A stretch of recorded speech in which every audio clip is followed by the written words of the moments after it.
to my channel, or if you're new and just tuning in, hello and welcome. I am very clearly at a different spot today. I'm at a hotel and I'm here with Hannah, and you might hear her give a little words here and there. We went thrift shop searching in the area we're in, and I had to show you. I got books on books on books, but I also got some other stuff, and so I wanted to show you guys. We're gonna start with the books because there's a lot of them. Actually, I almost don't know if it'd be better to start out with the non-books because there's less of that, but we'll go ahead with the books. Okay, so first off, I have been on the hunt for this series in paperback for a while now because the ones that you can buy online aren't the original copies that I used to read back in elementary school, and I was obsessed with this series in elementary school. I've read the first three thoroughly through in the last year, but I haven't finished the series yet. But this is, I think, number 6 or 7 in the series. Let me see if I can.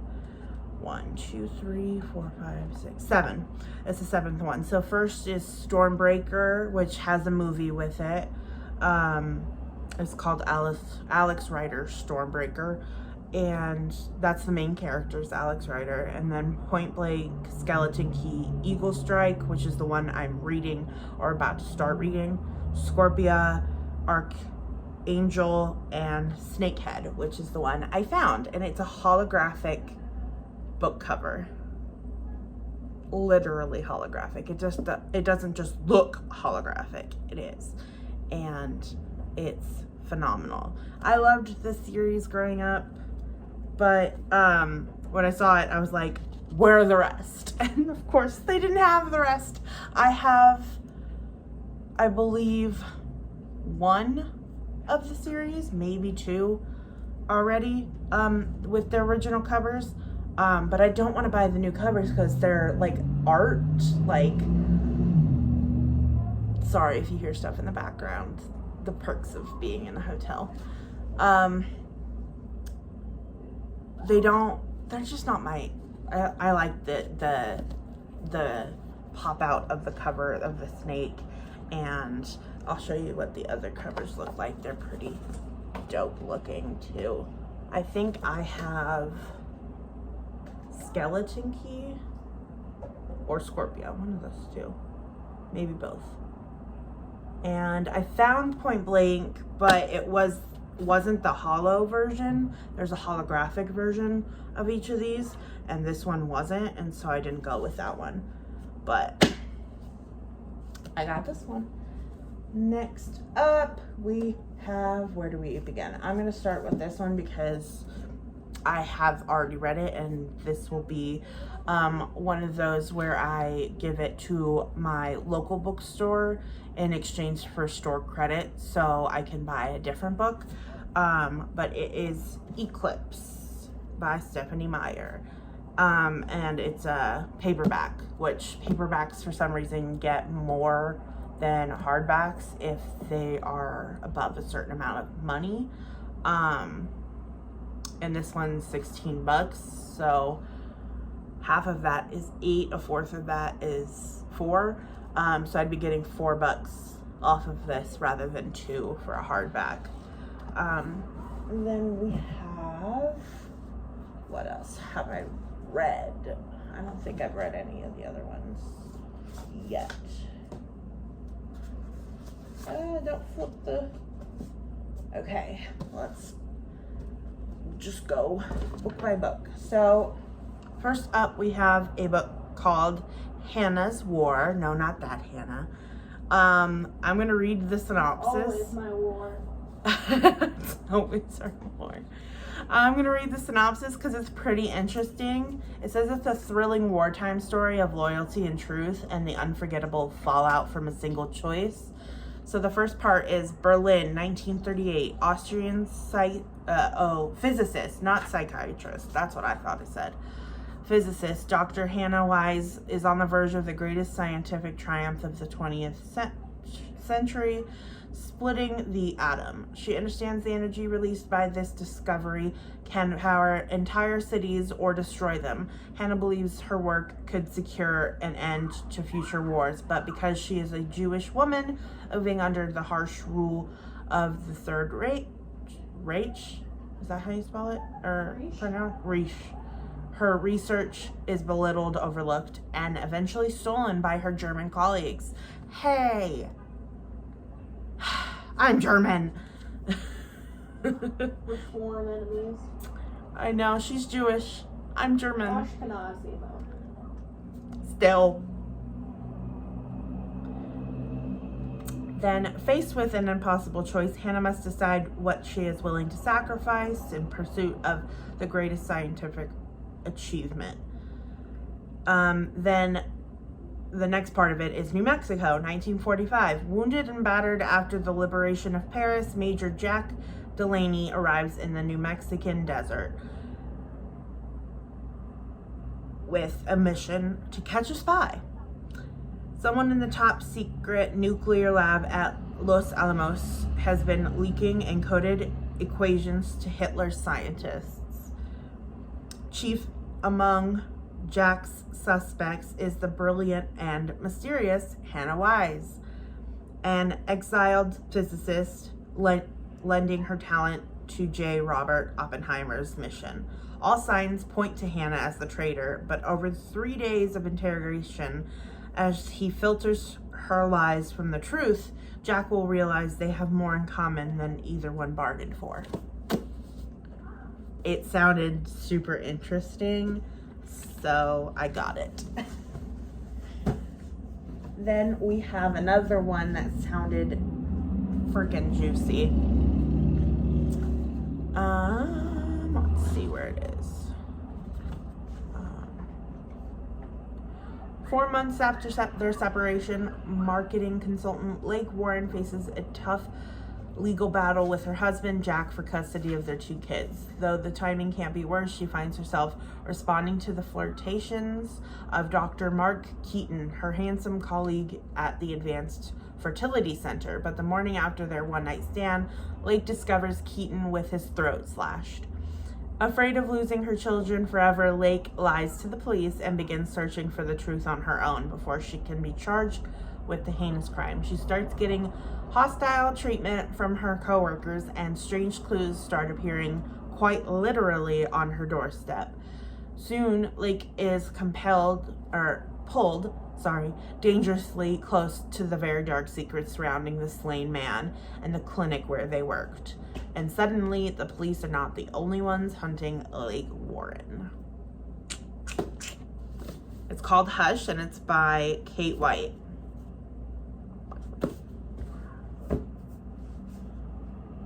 I didn't write, say who this one, Hannah swore it was by. It's Jan Eliasberg. Then this one I've heard of, most people have heard of. It is I Am Number 4, which has a movie for it. However, I don't particularly enjoy the movie as much as I think I'm going to enjoy the books, because A, there's more in the series, and there's more details, like Hannah says. This one is, I believe, the first one. It could not be. Let me see on the inside. Yeah, I think it's the first one. Which would make sense because that's the one with that was filmed. Pittacus Lure is the author, and it looks like that. I have The Fate of the 10, I think, which is the last one in the series, but I think it's hardback. But I saw this and I couldn't pass it up because I've been wanting to read this. Then we have, I'm gonna end the end with that one because I'm pretty most excited for that. We have Boys That Bite.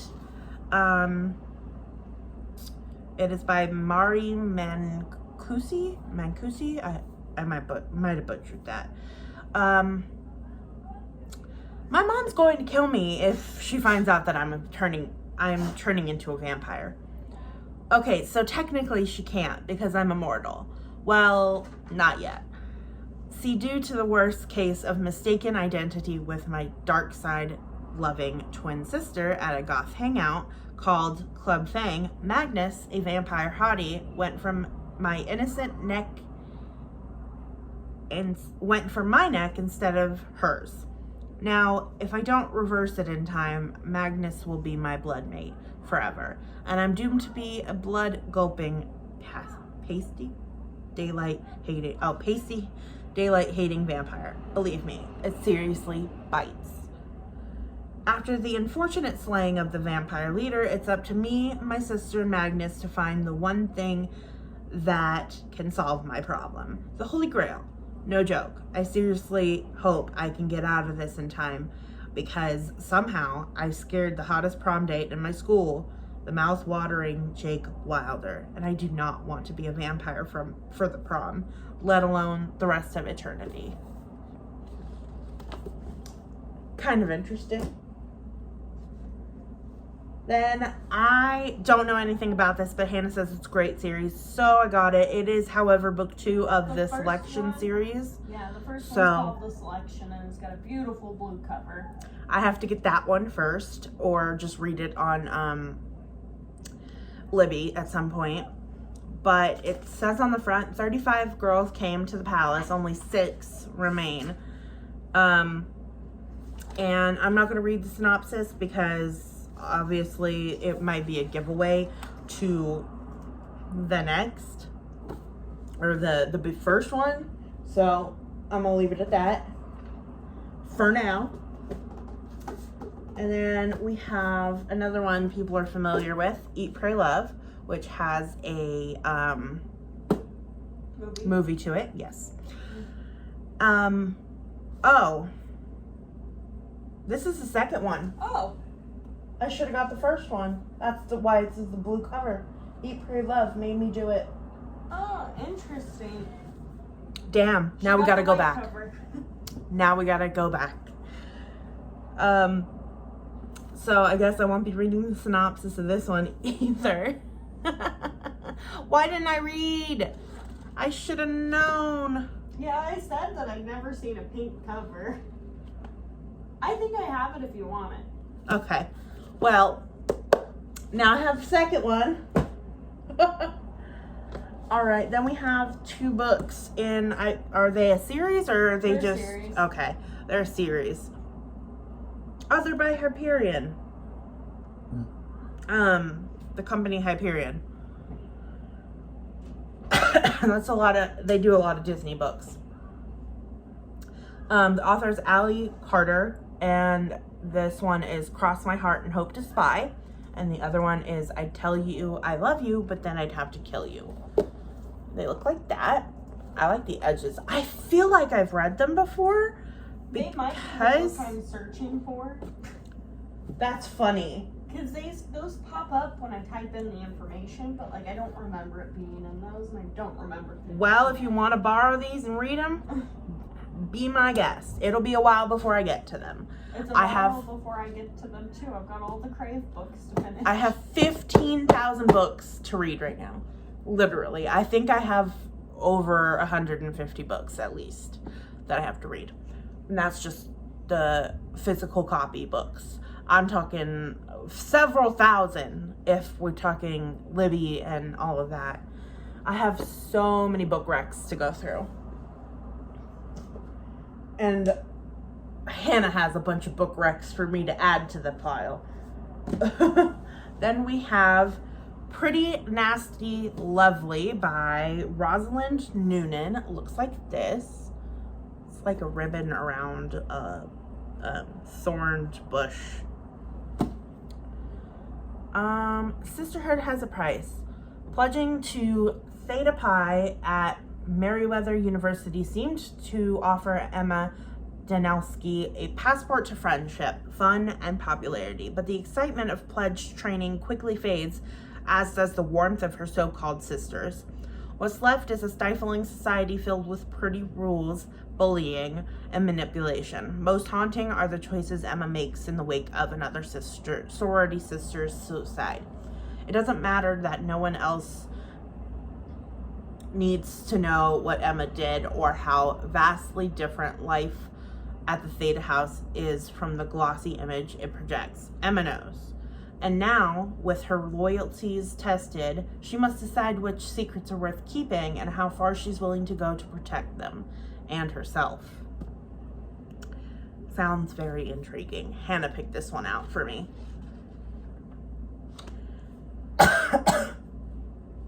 Sorry, scratchy throat.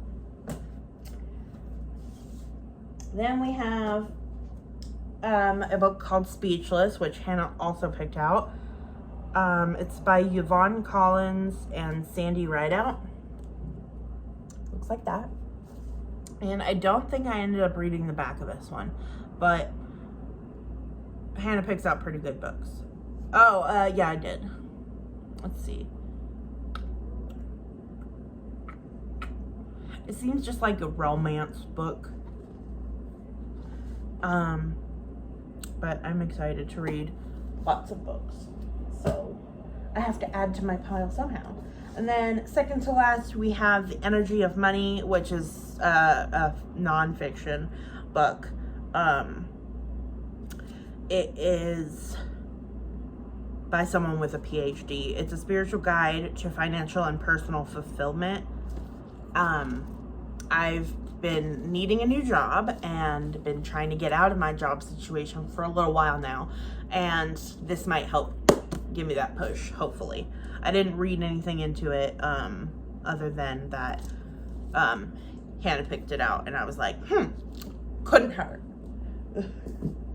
And then we have, I think, my most exciting find is The Girl in the Mirror. Twin sisters, identical on the outside, dangerously different on the inside. One wants what the other has. How far will she go to get it? Twin sisters Iris and Summer are startlingly alike, but beyond what the eye can see lies a darkness that sets them apart.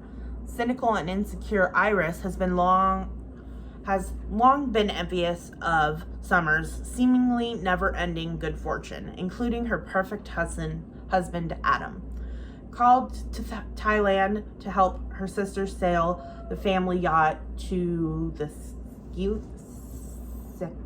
Seychelles, something like that, Iris nurtures her own secrets, hopes for what might happen on the journey, but she unexpectedly finds herself alone in the middle of the Indian Ocean, and everything changes.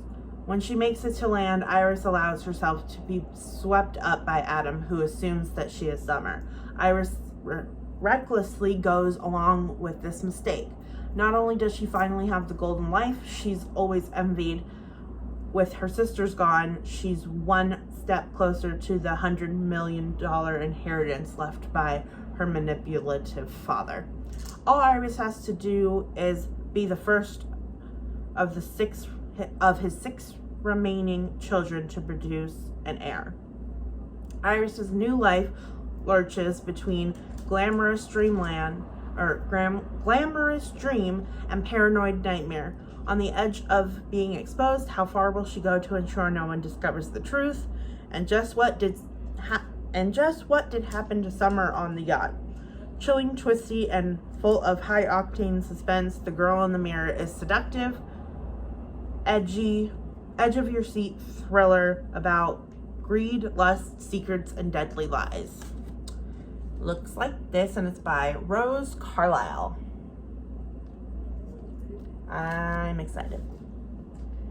And then a few non-related to book items. We've got a few movies. Pirates of the Caribbean, Dead Man's Chest. Didn't know if I had it or not. The Haunting. It seemed kind of interesting, so I got it. And then Max Keeble's Big Move, which is on Disney a long time ago, so I got it anyways, just to test her out. And then we have some candle stuff that I bought. So I bought this little holder that holds 4 like smaller candles, and I'm gonna put I got spell candles also, and so I'm gonna put them in there and do spells. So I'm gonna do like a 4-way spell, like connected, like tying them all together. And then another candle related item is this, which holds the candle. I've been wanting one of these for a while now. And I also got candles to go in it. These ones. They're nice, like lilac-y color. Sort of blue, sort of lilac. But they fit perfectly. And so I'm excited for that. I might go buy some candles too to go in them. And then lastly, we have things for my weight loss journey, which if you haven't already heard from previous videos, which I haven't talked about it much, I am having weight loss surgery. It's finally coming, hopefully next month. I have my appointment at the end of this month to talk with my doctor about submitting to insurance, and hopefully things go smoothly and I'm in under a month. So I bought a weighted jump rope for before and after, so I can lose some weight easier. And I also bought some ankle/wrist weights, 4 pounds a pair. That's a little extreme for me, because 4 pounds is kind of a lot. I did 2 when I was working with my physical therapist. But I do need to strengthen up my knees, so that'll be good for once I lose some weight and my knees don't have as much pressure on them. Anyways, that is it for this video. I hope you liked. Please remember to like the video if you liked it and subscribe to my channel for more content. I post Fortnite pretty regularly, and then I'll be posting about my weight loss journey now that it is closer and I have updates about it. And I post movie reviews, book reviews, hauls, that sort of thing. See you next time.